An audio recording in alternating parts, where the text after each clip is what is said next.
Bem, pessoal, os acidentes, dele lá para frente, essa questão aqui.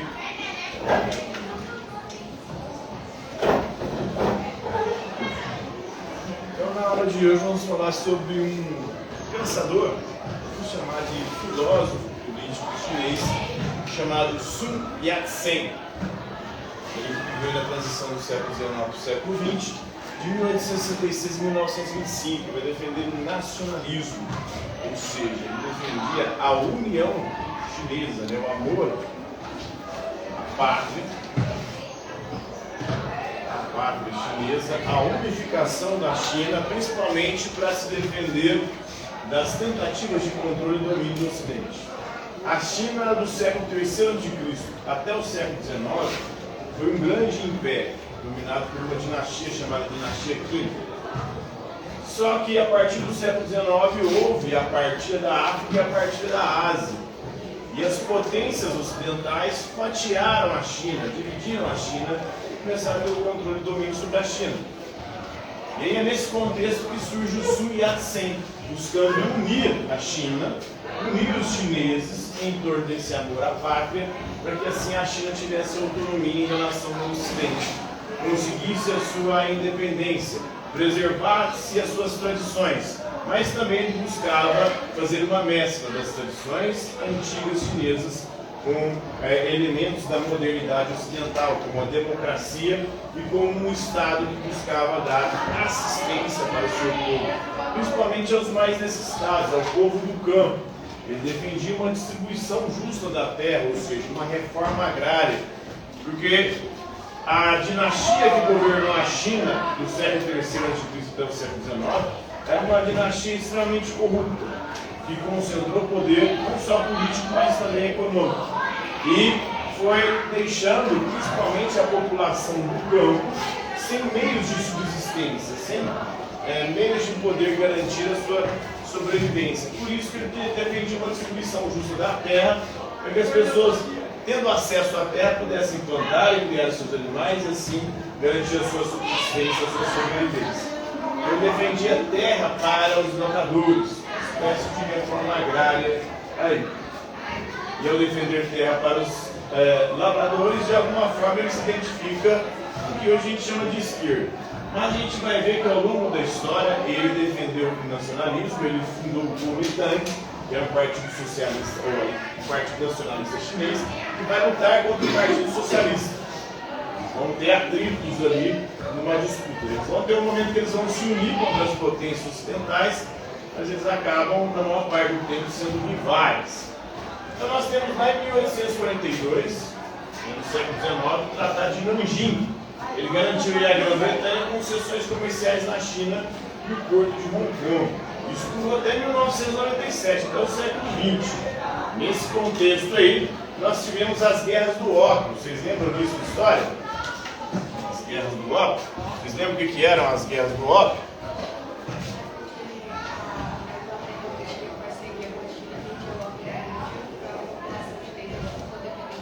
Exatamente. Buscou viciar a população chinesa em ópio, porque a balança comercial da Inglaterra com a China era desfavorável. A China comprava tecidos, comprava também os materiais aí da China e sempre saía do prejuízo na sua balança comercial. Para ter alguma vantagem, eles começaram a aplicar o ópio entre os chineses. Sendo os chineses, o governo da China tentou, de várias formas, impedir que o ópio fosse comercializado. Era uma droga, o ópio é uma droga anestésica. No século XIX, Marx vai dizer que a religião é o ópio do povo. Por quê? Porque anestesia o povo e não deixa o povo perceber a sua exploração, o seu estado de dominação e usurpação dos seus bens. Então, depois dessas guerras do ópio, foram duas guerras do ópio, a China sai derrotada. E aí, a Inglaterra força a China a assinar esse tratado de Nanjing, para que ela possa ter acesso privilegiado aí a regiões comerciais, especialmente Hong Kong. Hong Kong é uma região, junto com Taiwan, até hoje disputa ali na China, né? Eles querem independência em relação à China, são regiões capitalistas da China. Depois de 1900 nós tivemos o levante dos boxers, né? Um levante aí bem exótico.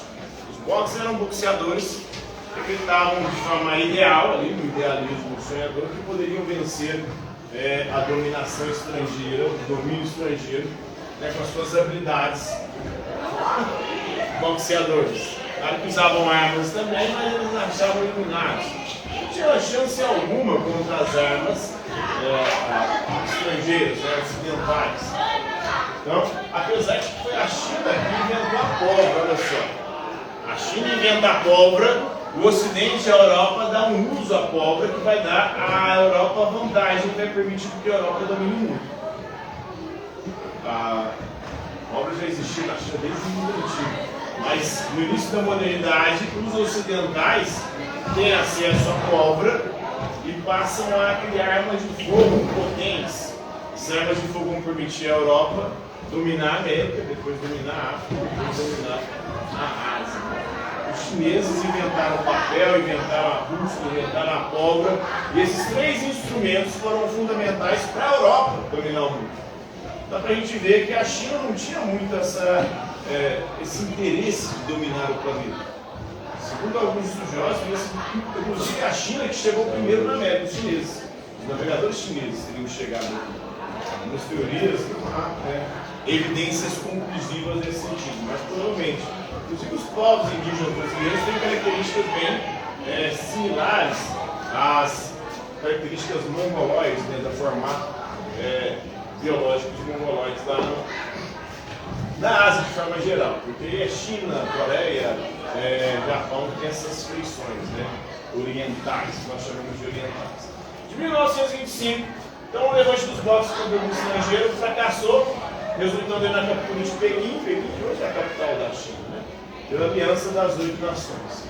De 25 a 26, a primeira revolução chinesa foi derrotada pelo KMT, ou Kuomintang, né, levando a uma retirada do Partido Comunista. Então houve essa disputa aqui entre o KMT, fundado pelo Sun Yat-sen, e o Partido Comunista do Mao Tse-tung, né? E aí começa a longa marcha. Então ali, no início do século XX, 1925 a 1926, começa a longa marcha de Mao Tse-tung ali, junto com a liderança chinesa. Na verdade não era Mao Tse-tung, né? Mas os líderes comunistas chineses, eles vão começar a rodear praticamente toda a China, buscando convencer a população chinesa, especialmente os camponeses, a se juntar aos comunistas para fazer a revolução. Aqui no Brasil, nesse contexto, também estava acontecendo algo similar. Vocês sabem o que está acontecendo aí entre 1920 e 1930 aqui no Brasil? Uma marcha similar? Oi? Não, aqui tinha um outro nome, né? Longa marcha, os tenentistas, liderados por quem? Chamada Coluna Prestes, né? Estava acontecendo também aqui no mesmo contexto. Tinha o mesmo objetivo, algo similar. Eles foram percorrendo o interior do Brasil, tentando conclamar a população a se unir. O movimento tenentista, a José Carlos Prestes, depois ele acaba fazendo uma guinada para a esquerda e vai se opor ao governo que vai chegar ao poder em 30, que é o Getúlio Vargas. Em 1932, o Japão invadiu a China, o Kuomintang e o Partido Comunista agora se uniram para resistir ao Japão. Então já não bastava o Ocidente com os europeus fatiando a China, explorando a China, agora o Japão também queria, principalmente a região ali da Manchúria, né, na China. Então aí se une o Kuomintang e o Sun Yat-sen e o Partido Comunista para resistir. Em 49 acontece a Revolução, né?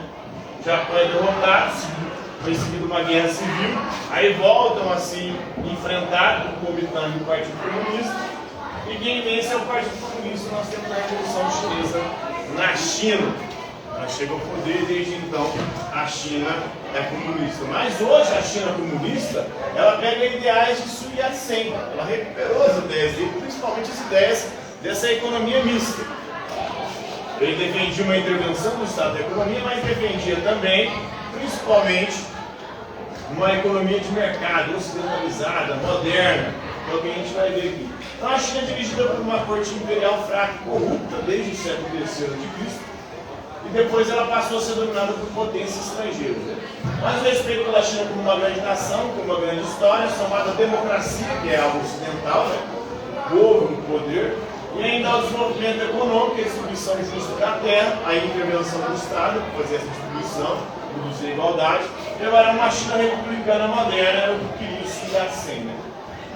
Então foi prometido ao vasto campesinato da China terra para trabalhar conforme os 3 princípios do povo do Sun Yat-sen. Os 3 princípios eram isso: o nacionalismo, a democracia e terra para todos, né? O progresso econômico vem de uma justa distribuição da terra dedicada a ele, né? Os 3 princípios: nacionalismo, amor à pátria, democracia, o povo no poder, o povo elegendo seus representantes políticos, e terra para os camponeses. Então a sociedade não é livre para se desenvolver por conta do Ocidente. E as pessoas comuns não têm os meios de subsistência. Olhando crítico aí, isso. Então essas são as ideias aí, essa grande figura histórica da China, principalmente dessa China moderna, recente, da transição do século XIX para o século XX. Beleza? Entenderam aí? Tranquilo? Por hoje é isso aí. Ele foi exilado, né? Foi embora da China porque havia divergência ali entre o Kuomintang, que era o partido que ele tinha criado, e o Partido Comunista. Inclusive, né, a guerra civil entre os dois. Ele tem que vazar, porque senão ele poderia sofrer ali, apesar de até ter sido morto. Foi mais ou menos o que aconteceu também na União Soviética. Né? Por exemplo, o Trotsky, especialmente depois que o Lenin morre. O Trotsky também tem que ir embora e depois foi perseguido e assassinado. A China não tinha muito essa doideira de ir atrás dos longe, não. Ela focou mais no seu território ali mesmo, como foi ao longo da sua história. Ela foi grande inventora de várias coisas e não tinha essa perspectiva expansionista. Apesar de que hoje a China está se expandindo bastante aí, principalmente para a África. A China tem investido bastante na África, mas não na mesma lógica que os ocidentais fazem. É isso aí, galera.